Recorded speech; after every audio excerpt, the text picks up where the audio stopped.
Saya atau coba ini coba Windows Kak coba. Harus connect ke wifi ini. Jadi bisa harus wifi itu ya di sini.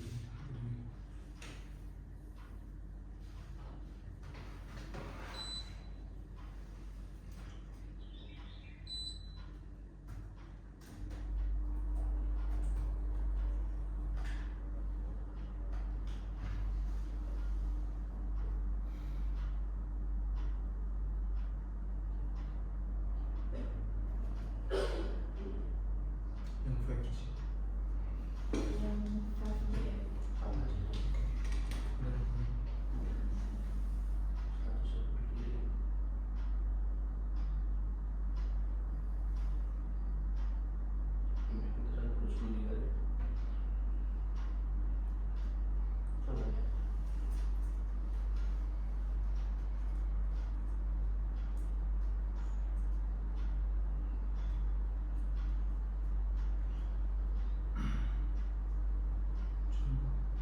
Bisa kirim ke mana? Email.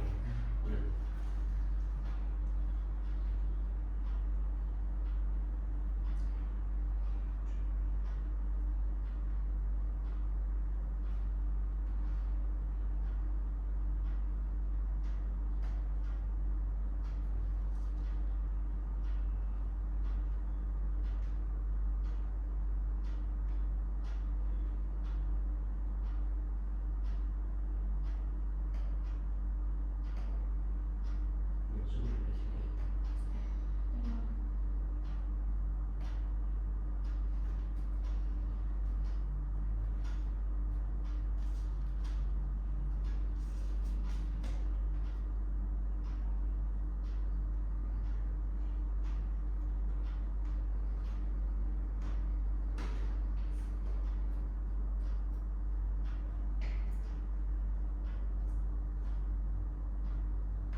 Ya, tapi yang bawahnya.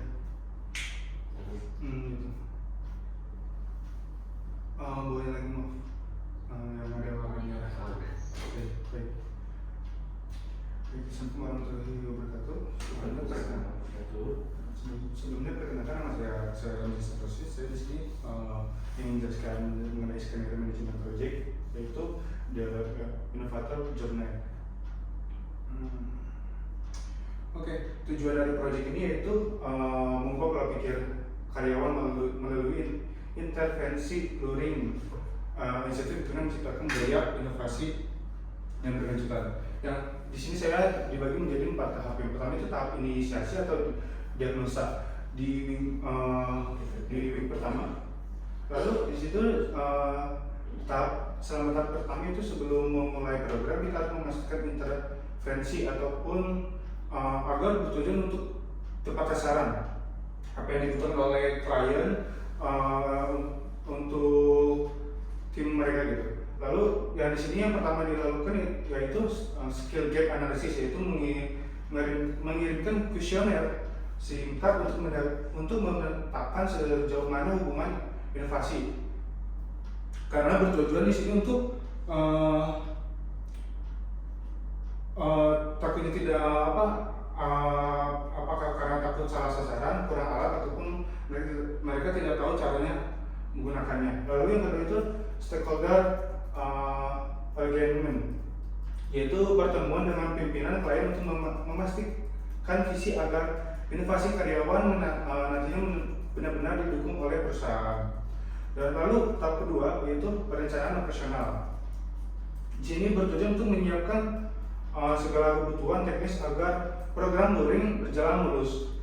Di sini dilakukan 2 tahap, yaitu modul desain seperti menyusun materi yang fokus pada 3 pilar, yaitu empati, memahami masalah bisnis yang mereka lalui. Yang kedua itu ideation, yaitu menciptakan solusi. Yang ketiga itu agility, atau eksekusi cepat. Lalu di sini ada logistik luring, yaitu pemilihan lokasi yang jauh dari gangguan kerja rutin atau offsite, penyiapan perlengkapan kreatif atau alat terang, papan tulis besar, dan materi workshop. Dan yang ketiga yaitu eksekusi atau implementation. Workshop itu dilakukan selama 3 hari. Yang pertama itu intervensi, dilakukan secara tatap muka dengan metode experiential learning. Kan di sini saya tadi jelaskan workshop itu selama 3 hari. Yang pertama, di hari pertama itu melakukan mindset shifting, yaitu berfokus pada menghancurkan mental block dan mengenalkan pola pikir kreatif confidence. Nah, hari kedua itu dilakukannya yaitu hand-on innovation. Di sini peserta langsung bekerja dalam tim untuk membedah membedah tantangan bisnis nyata milik perusahaan mereka. Dan yang ketiga itu prototyping dan pitching, yaitu peserta membuat model serta ide dari mereka yang hasil dari hari pertama dan kedua, lalu setelah itu dipresentasikan di depan juri ataupun manajemen klien. Itu tahap keempat itu monitoring atau evaluasi. Ya, di sini memastikan ide tidak berhenti secara workshop selesai, tapi post training report memberikan laporan kepada klien mengenai performa peserta dan potensi ide yang telah dikembangkan. Lalu sustainable plan, yaitu memberikan rekomendasi kepada klien tentang cara menjaga semangat inovasi ini di lingkungan kantor sehari-hari. Misalnya mengadakan innovation free day ataupun dan lainnya gitu. Jadi mungkin dari saya cukup sekian. Mohon maaf bila ada kurangnya. Masih banyak. Siap. Oke. Selamat siang. Jadi programnya ini 4 minggu. Jadi dilaksanakan workshop itu 3 hari begitu ya. Benar.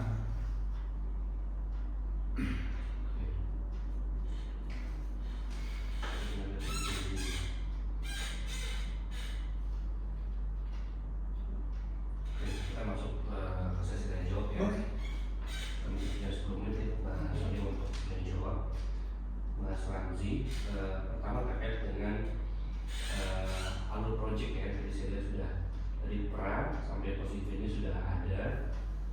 Kalau sebagai project officer, kira-kira menurut Mas Ramzi dari 4 tahapan ini, mana yang menurut Mas Ramzi ini paling vital dan punya peran harus dikontrol lebih dalam?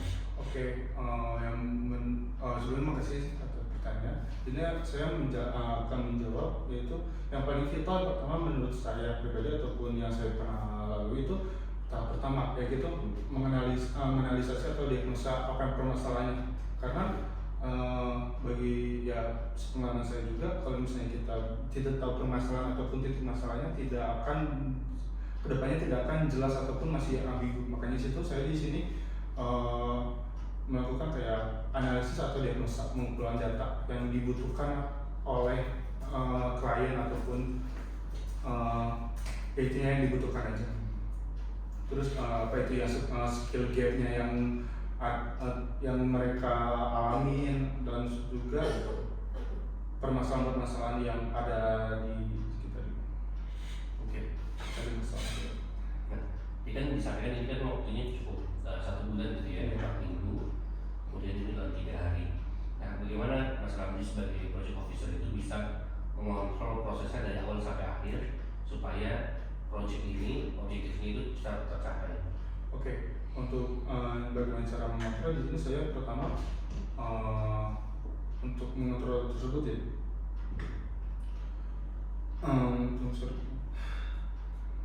Maksudnya kan cukup panjang dengan satu bulan. Oke. Gimana cara mengontrol dan evaluasinya supaya tetap project ini bisa tercapai? Oke.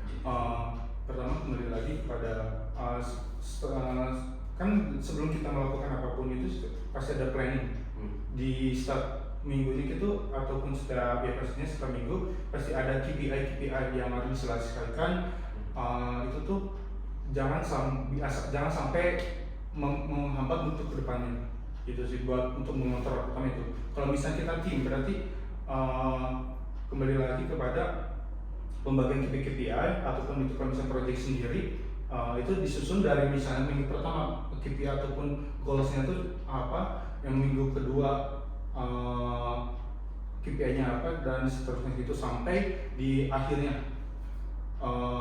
Dan dilihat juga apakah ada dampaknya di setiap KPI itu sih. Jadi ada target setiap KPI untuk melihat progres ataupun perkembangan dari proyek ini. Dan setiap ininya setiap minggunya harus ada hasil yang tercapai dari yang sudah ditetapkan setiap minggu. Masalah dari nomor journey ini yang sudah dirancang, kira-kira menurut Mas Ramzi siapa aja stakeholder yang terlibat di proyek ini? Stakeholder yang harus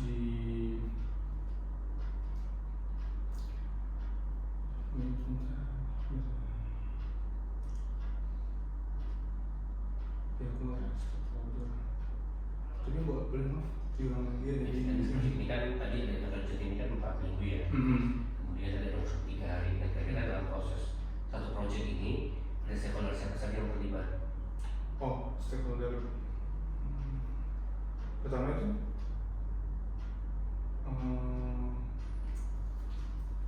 seperti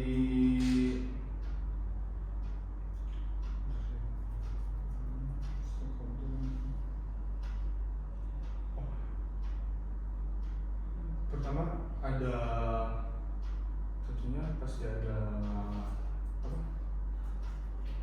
Mungkin kesan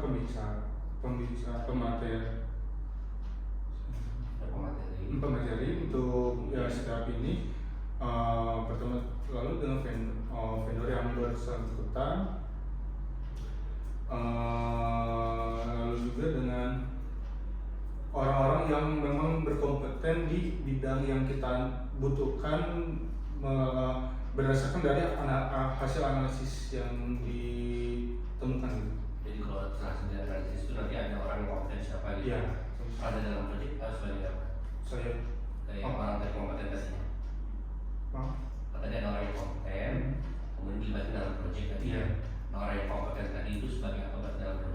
pembicara ataupun pemateri buat mengedukasi mereka, ataupun bisa dibilang bisa membantu kita untuk training atau apapun itu. Oke. Ada lagi? Sejauh Oke. Nah, dalam proyek tadi 4 minggu, kemudian kira-kira menurut Mas Ramzi ada skenario atau ada potensi risiko apa yang muncul dalam 4 minggu pelaksanaan proyek?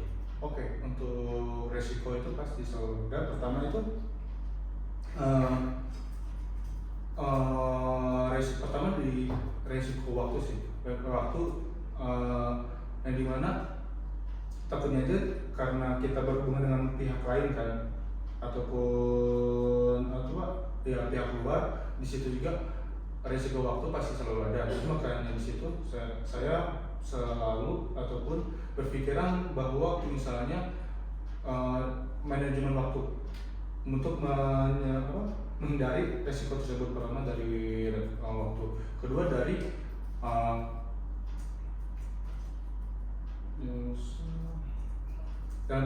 dan perencanaan juga bisa jadi terdapat resiko. Kenapa? Karena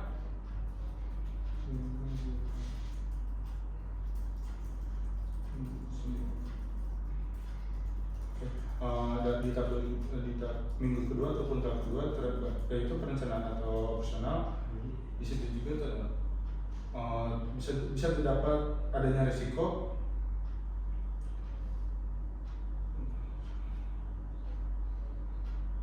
Di tahapan awal, kemudian tadi dari segi waktu gitu ya? Ya, terkait dari segi waktu itu ataupun resiko yang lain juga, yaitu manpower. Apa resiko dari manpower itu apa? Mungkin karena ini berhubungan dengan waktu juga kan, karena kalau misalnya project ini hanya sedikit orang yang mungkin pasti lebih ekstra dan membutuhkan juga atau tambahan manpower. Jadi yang maksud saya itu agar mempersingkat waktu itu untuk jadinya tuh